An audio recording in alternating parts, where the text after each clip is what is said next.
soon after this was published, people began to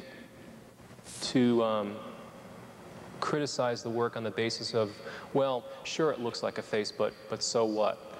And I began to think, well, is there a more quantitative way to assess the naturalness or the artificiality of this feature? And that's really what you're doing in SETI, in the search for extraterrestrial intelligence. You're listening to radio waves and you're trying to determine if there's some pattern in there that's artificial in origin. Now, for images, an approach that seemed to be natural was to use fractals. Now, fractals are mathematical models that have been used to describe a whole range of natural phenomena, from the structure of terrain to the branching pattern of leaves and so forth. The idea is that natural objects over a range of scales, and I'll get into what this means, but over a range of scales are described well by fractals. So a way of perhaps of determining if something is non-natural is to try to model it with a fractal and to see how well it matches. Now, fractals have been used mainly for image generation. There's some comments made about Star Trek earlier. Star Trek II, the Genesis sequence, they create this planet in a few hours using fractals. And the reason it looks so good is that fractals are such good models for random landscapes and terrain. So what we tried to do here is turn it around. Shape and shading turned around computer graphics. Instead of going from a model to an image, we went from an image to a model. Here, instead of using fractals for generating images, we use fractals for analyzing them. So what we try to do first is relate the structure of the surface of the image surface, to the image itself. And we saw earlier that there is a relationship between the image and the slope, so this is really saying the same thing. Secondly, we then use fractals to model the image on a local basis. So we say, okay, this portion of the image, let's assume it's a fractal and try to model it. And then the third stage is to show those areas that are modeled the poorest or least well with fractals. And the idea is that the areas that are not modeled well with fractals, by this criterion, are least natural. It's not proof that they're artificial, but it's just to say that they're least natural. Next slide, please. So what is a fractal? Here's an example of a von Koch snowflake. You start with an interval here, unit interval. You split it into thirds, take the middle third out, and replace it by two segments of the same length, and you just keep repeating the process over and over again. Well, what happens is, over this portion of space, the length of this curve, as the scale or as the number of subdivisions increases to infinity, the length of that curve becomes infinite. Next slide, please. If we plot the length of that curve as a function of the scale or the size of that subdivision, so it starts off as 1, then a third, then a ninth, so on and so forth. If we plot the length versus the scale, we get a straight line. This is a signature of a fractal, or signature, in this case, of a geometrical fractal, this von Koch curve. The key idea in this fractal analysis is to plot for the image, and I'll show how we do this, to plot this behavior and then measure the deviations from the straight line. And the idea is that the deviations from this line, this non-fractal behavior, is what we use to indicate areas that are least natural in the image. Next slide, please.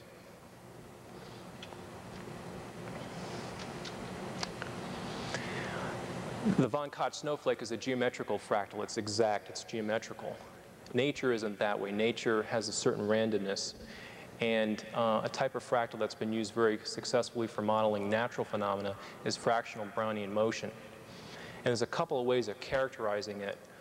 Geomorphologists like to use a variogram, and that's really this first one up here, this variance.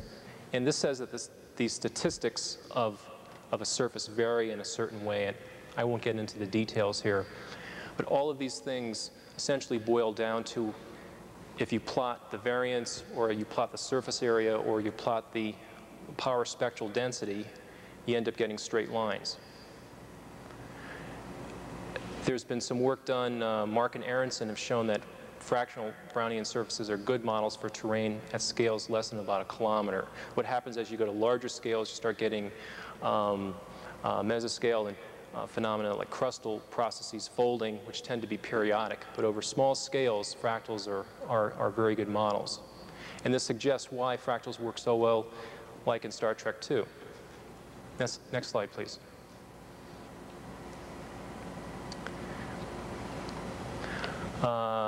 We can skip that. That's just a detail slide as to how the algorithm works.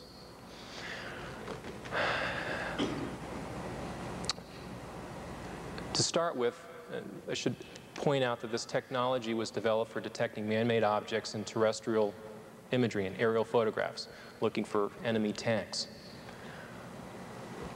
It's a nice technique because you don't have to model the tank. You don't have to know a priori what you're looking for. All you need to do is make the assumption you're looking for something that isn't natural. All right, so what does the background look like? That is, those portions of the image that don't contain any man-made objects, just trees and scrub and so forth. That's shown on the left there, and we see it's a fairly good linear fit. Now on the right, over an area where a tank is in the image, we see this deviation, this bend in the curve. And we use the amount of bend, or the amount of deviation, actually it's the mean squared error, as a measure of the level of artificiality. Next slide, please.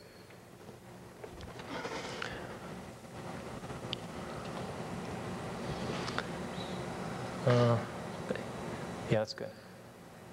So that's the tank up there, and I forget what portion of background we use, probably the trees or some of the ground near it. What this image on the bottom is this model fit or error image. So areas that are bright deviate from this fractal curve. Areas that are dark fit it very well. So we see the terrain fits it very well, but you have this object here that gives a very bright hit. Next slide, please.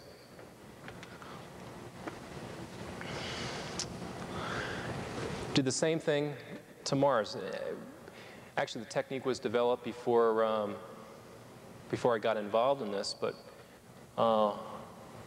one day it was the idea was, well, let's see what happens when we run it on 35A72. Without any tweaks, the face stood out like a sore thumb. That is, we used the same parameters. We didn't try to tune the algorithm. The curve on the left is the Martian background, a flat, relatively featureless area. The curve on the right is a face, is the portion of the image over the face. Next slide, please. So now this is the result. You saw the tank image and the fractal model fit error. Here's 35A72, and there's the fractal model fit error. The face stands out like a sore thumb. There are dropouts in the data, the salt and pepper noise, and you can't remove all of it, and occasionally you'll get a little spike that gives you these artifacts. You can see that square ring up there. Next slide, please.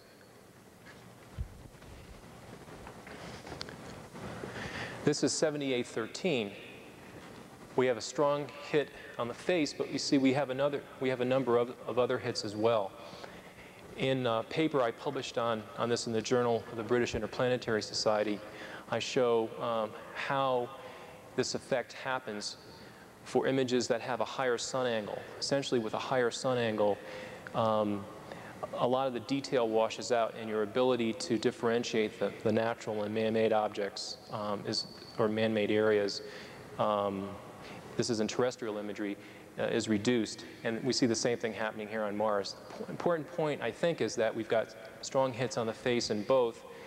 We have false alarms in this image, but this is kind of what you would expect. Is that the last one? Okay, if you could just hold off on that for a second and run the video.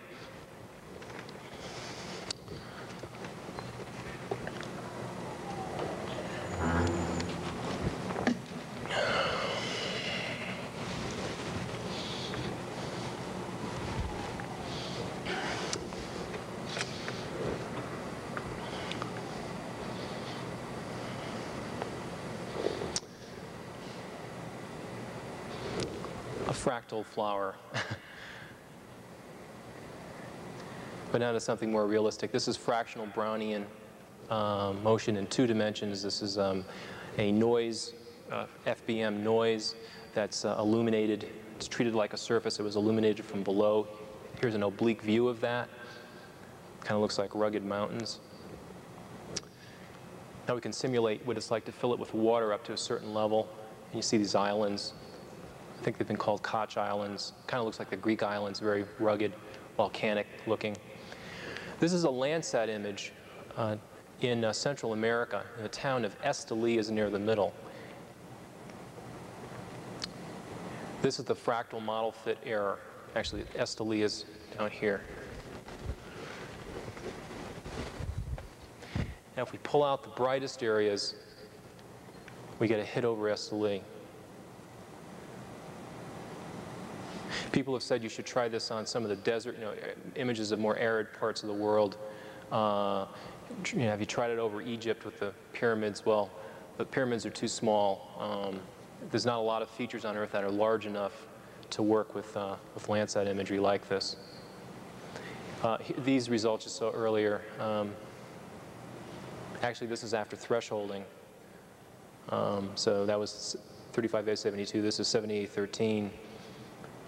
And we'll overlay the fractal model fit error threshold. These are the top 3 detections. So we get the face and these 2 so-called false alarms.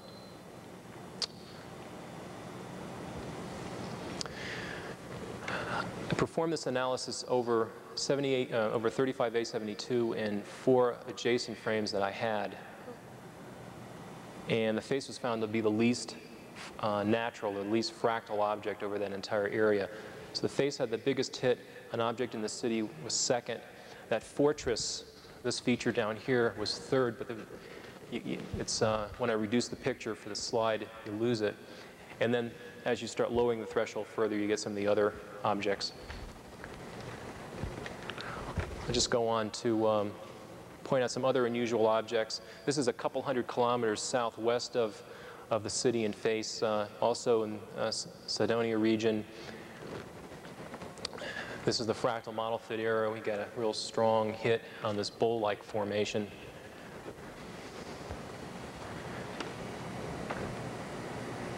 Which is the lower left here. And again, what catches my eye is not faces, but indications of some sort of geometrical regularity, straight lines, geometrical objects, things that look square or trapezoidal or whatever. I've just overlaid some lines there. All of these objects are down in this area. I think John Brandenburg will probably speak more later on some of the methods used for identifying other candidate object formations. One other formation is on the other side of the planet near Akatistolus, and it's been termed the runway. It's oriented almost east-west. Again, these are very descriptive terms, but I'm not implying any particular, not endorsing any particular functionality.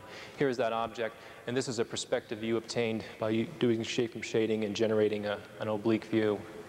And see, it's an impression of a very straight, regular object with these, I don't know if you can see sort of a regular bump pattern to it. Could we stop it? Okay, we'll flip-flop one more time, and then I'll be done. Yeah, just one for that last slide.